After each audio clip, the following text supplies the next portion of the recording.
ఉద్యోగం పేరుతో టీడీపీ కార్యకర్తలకు సొంత పార్టీ నేతలే టోకరా వేశారు. కర్నూలు జిల్లా దేవనకొండ మండలం నెలచిల్మిలి గ్రామానికి చెందిన టీడీపీ సీనియర్ కార్యకర్త నరసింహులు ఆ పార్టీలో 30 ఏళ్లుగా పనిచేస్తున్నాడు.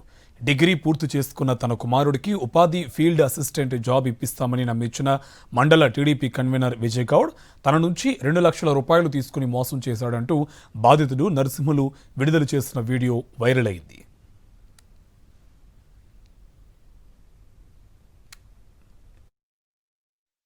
నా ఎన్నేళ్ళ నుండి కార్యకర్తగా పనిచేసిన టీడీపీ వర్గంలోన అది నా కొడుకు ఇప్పటికి డిగ్రీ అయిపోయింది.